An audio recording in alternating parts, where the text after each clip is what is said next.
and suffering from prostate gland enlargement. இதுக்கு ஏதாவது முத்திரை இருக்கிறதா?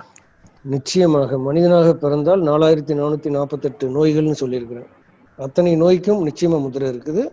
அதனால நீங்க அதை தெரிஞ்சுக்கிற வேண்டியது ஒண்ணுதான் பாக்கி. தெரிஞ்சிட்டீங்கன்னா உங்களுடைய பிரச்சனை நீங்களே சரி பண்ணிக்கலாம். இப்ப இந்த ப்ராஸ்டேட் அப்படின்றது ஆண்களுக்கு மட்டுமே வரக்கூடிய ஒரு பிரச்சனை. இதுக்கு என்ன தீர்வு அப்படின்னு பாத்தீங்கன்னா, கோபுர முதிரைன்னு ஒரு முதிரை இருக்கு. கையில இந்த மாதிரி சுண்டு விரல பெருவிரல் அடியில வச்சு கையெல்லாம் மடக்கி ஆதி முதிரை அப்படின்னு நான் சொல்லியிருக்கிறேன். இதுல கடைசி 2 விரல் மட்டும் நீட்டி வணக்கம் வச்சீங்கன்னா கோபுரம் மாதிரி இருக்கும் கை. பாருங்க, கோபுரம் மாதிரி. இந்த முதிரைக்கு பேரு கோபுர முதிரை. இது முதல்ல செய்யணும். இது நம்மளுடைய பெல்விக் ரீஜன் மசில்ஸ் எல்லாத்தையுமே ஸ்ட்ரென்தன் பண்ணி கொடுக்கக்கூடிய ஒரு வேலையை செய்யும். இனப்பெருக்க மண்டலத்தில் ஏற்படக்கூடிய சோர்வுகளை சரி செய்யும்.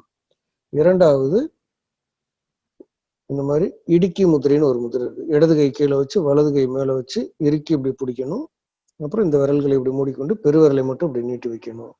இந்த முதிரைக்கு இடுக்கி முதிரைன்னு பேரு.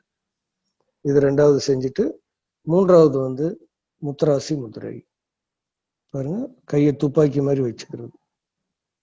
இந்த 3 முதிரையும் வரிசையா செஞ்சுட்டு வரணும். எப்பவுமே ஒரு நோயின்னு எடுத்துட்டீங்கன்னா அந்த நோய் வாத பித்த கபம்.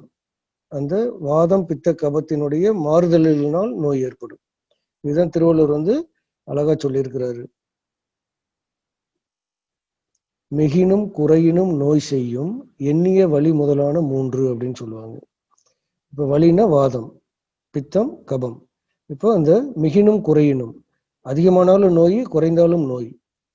அப்ப இதை தன்னிலைப்படுத்துவதற்கு, சமப்படுத்தக்கூடாது, தன்னிலைப்படுத்துவதற்கு எந்த ஒரு நோயா இருந்தாலும் 3 முதிரைகள் அப்படின்றது நோய் தீர்க்கும் சூத்திரம். அது புரோஸ்டேட்டுக்கு இந்த 3 முதிரை செய்யணும். சஹா டிவி நேயர்களுக்கு வணக்கம். சஹா டிவியை பொறுத்த வரைக்கும் மனிதவள மேம்பாட்டுக்காகவே உருவாக்கப்பட்ட ஒரு சேனல். மேலும் பல பதிவுகளை பார்க்கறதுக்கு சஹா டிவிக்கு சப்ஸ்கிரைப் பண்ணுங்க.